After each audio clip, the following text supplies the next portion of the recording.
Hey everyone, and welcome back to BMX News. This is a weekly BMX news show where I talk about everything that happened in the previous week within the world of BMX that I think you guys might care about. That being said, we've got an update on the game-changing BMX pegs that I talked about almost exactly a year ago. I talked about this on the news video that came out February 15th of last year. It's February 28th today, and we've got the next kind of bit of information about this peg. Not really, it's just a couple pictures, but what you can see in the first picture, which you're seeing right now, is that there's something that is in the peg. So in the other pictures we've seen, it looks like a 3/8 ratchet driver at the end of this piece in the peg. Well, now in this picture, we can see that it's actually some kind of piece that looks like it screws into the peg. I have no idea. They're being super mysterious about this, and I would too, because they're literally claiming that this is the next evolution in BMX grinding technology. So it's understandable that they're being very deliberate with the information and pictures that they're putting out there. From the pictures, it kind of looks like it might be a different type of plastic just because it looks kind of smooth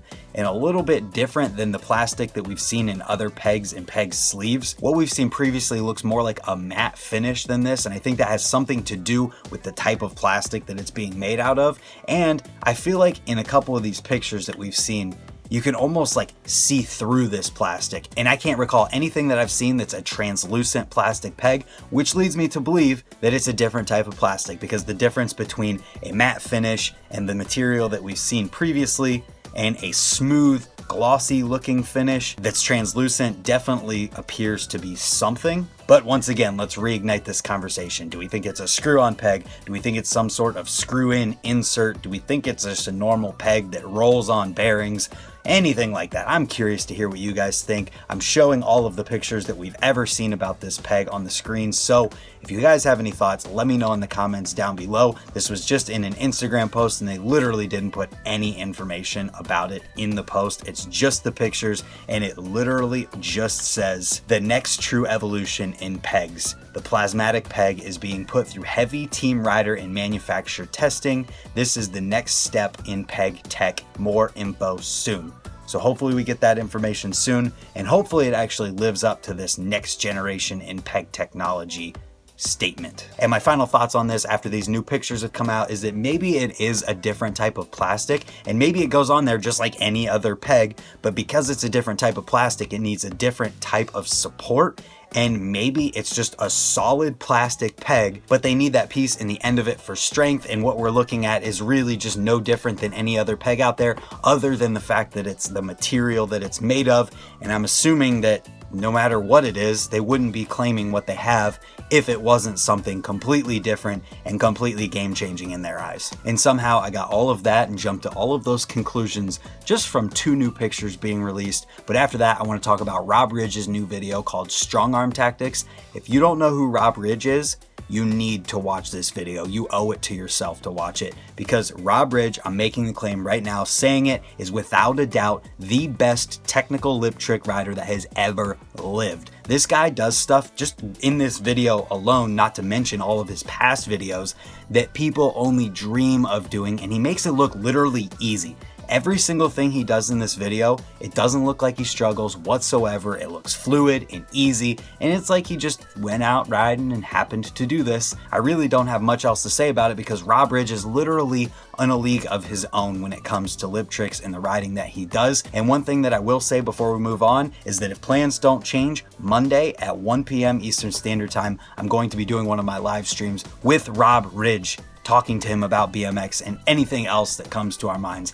So tune into that on Monday if you want to. After that, we've got one from Vital BMX, which is a written interview with Rob Darden about BMX and the coronavirus over in China, because Rob is over in China. Basically, it's a bunch of questions for Rob about his current situation over in Shenzhen, China right now, because that's where he's staying as the Chinese Olympic team coach. To sum up the important points, Rob and the team are staying in 3 different apartments. No one Rob knows has contracted the coronavirus. He feels safe. Everyone's okay. They just haven't ridden in over a month and are going a little bit stir crazy. There's some more information in here. He asks about the feast contests that are coming up. They've understandably canceled an upcoming feast event that was supposed to be in China, but they haven't canceled or postponed the Japan feast event yet, and he doesn't know if they will. They kind of talk about that, but if you guys want more information, you want to read this interview, there's a link in the description below, as well as links to everything that I've already talked about and will talk about in the order that I talk about it. And moving on from there, we've got one piece of sponsorship news news to talk about this week, and that is a bike check from Colony for their new AM recruit Jay Lakeman. I'd never heard of this guy before this, never seen anything from him, but what I can gather from his bike check is that he rides 4 plastic pegs and doesn't have brakes, so I'm assuming he's some sort of street rider, and we'll probably be seeing more from him very soon. If you guys have heard of him or seen his riding before, let me know in the comments down below what you think of it. After that, we've got some contest and jam stuff to talk about. The first thing is a Florideah Swampfest 2020 trailer that's up on the Florideah YouTube channel, and then after that, we've got some highlights from the Monster Energy Street Style contest, which I think also doubles as the stop of the Toyota Triple Challenge. At least I think from what I remember last year, that's the way that it worked, but they don't brand it that way. I don't know, it's kind of confusing, but we've got some stuff to talk about with it. So I want to start off by saying that the 2 videos that we have for this event for you guys to watch are 1, the qualifying highlights, and 2, the finals highlights. I put the qualifying in there because there's a lot of different people who didn't make the finals that you guys might want to see. Then there's the finals highlights as well. The finals highlights is 31 minutes long, and I want to thank our BMX for milking the content on this one, because that gives us an opportunity to see every single person in the finals full runs. And with this contest, they had 3 runs, and those runs were judged based on overall impressions throughout all of those runs. So each person got a long time to ride. It kind of made this a consistency contest. That's why you saw the people at the top that you did. But what I loved so much about this is that even the winner, Matt Ray, had some mess ups in his runs and put his feet down a couple times, but he still won. He was still probably the most consistent person. I'm gonna be honest, I didn't watch the entire 30 minutes of this, but I did watch most of the top 5 placers,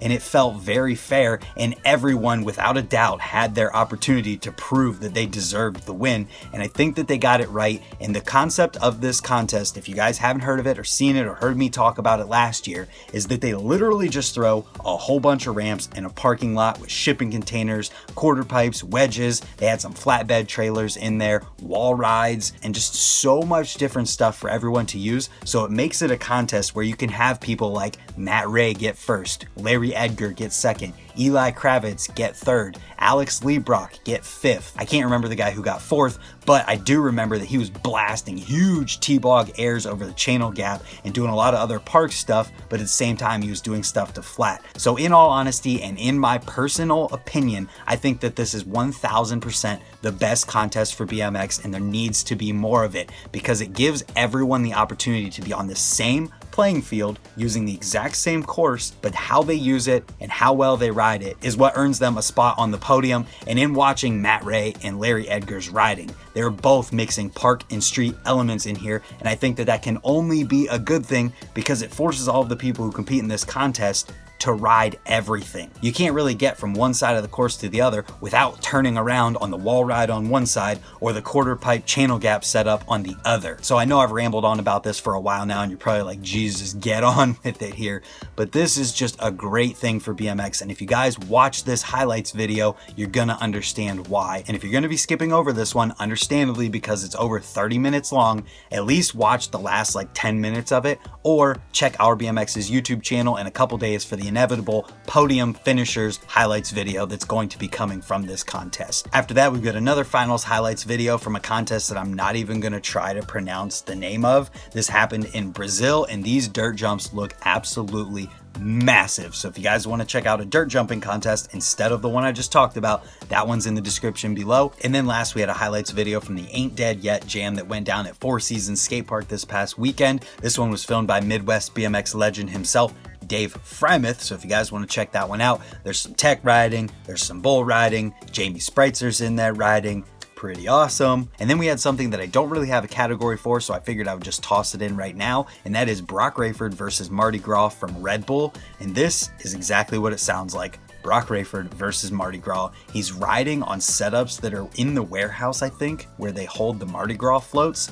And the last picture in this is a gnarly one. It's Broc Raiford doing a pegs to hard 360 down a giant gap off the top of one of these floats. And all I can hope from this is that a video is coming, because Redbull does it big, and there's no way that they build all these ramps and all these setups in this place with all of these floats to not make a video of it. And that brings us into the videos from this week. The first one I want to talk about is Felix Prangenberg's first Eclat video since being added to the team. This one is called The First Cut. And if you guys know Felix Prangenberg, you know what this video has in it. The most technical street riding that you've ever seen in your life, done by one of the most dialed technical street riders that you've ever seen in your life. So you guys can check that one out if you want to. It's mostly that technical street riding stuff at the beginning where he's doing all the crazy grinds and spins and bar spins into grinds and out of grinds and all of that stuff. Then the last few clips in this one are pretty burly, but after that we've got Silva's On a Tear video from Sunday that just came out, and I thoroughly enjoyed that video, mostly because of the fact that Silva has so much emotion after he lands his tricks. He's got the biggest smile on his face, and he's super hyped up and pumped, and it's just really enjoyable to watch someone be that excited about the riding. And it's probably got something to do with the fact that every single clip and trick in this video is something burly, huge, and insane,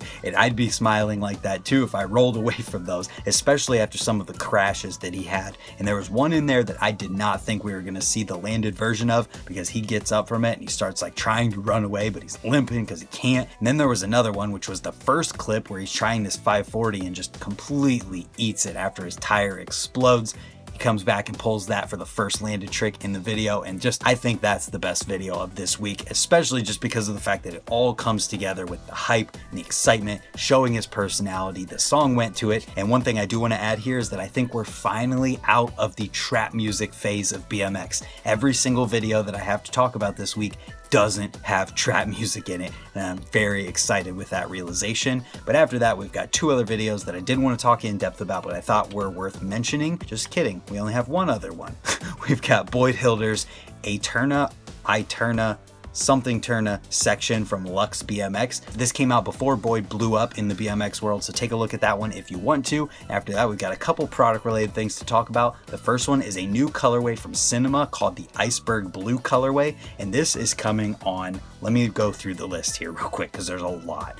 The Cinema FX2 free coaster, the VX3 cassette, the FX2 front hub, the CK pedals, the Beta guard sprocket, the lift kit headset, the rewind sprocket, the real sprocket, the rock sprocket, the stealth seat post, and the Martinez stem. So I think this colorway looks sick, and Cinema has really made an upturn since Blackout BMX bought them. So check those out if you guys want to. And then the last product thing to talk about this week is some shoe related stuff that doesn't have to do with Vans. This is something we haven't had in quite a long time. It's a Chase Hawk, has a colorway of the Etnies Score shoe that you guys can get right now. And that brings us into the interview section from this week. The first thing is a video from GQ Japan called The Story of Rim Nakamura, and then after that we've got words with Travis Hughes over on ourbmx.com, which I looked at. I don't have time to read it all, but it is a very extensive interview with a ton of questions in there from Jeff Z to Travis Hughes. Then after that we've got another write-up. This time it's from Vital BMX. Kyle Carlson is interviewing Daniel Dhers about the Olympic redesign to the Daniel Dhers Action Sports Complex. Not gonna lie, I'm pretty pumped that I remembered what DDASC stands for on the first try, especially considering the fact that just saying that just now took me like 4 tries to say.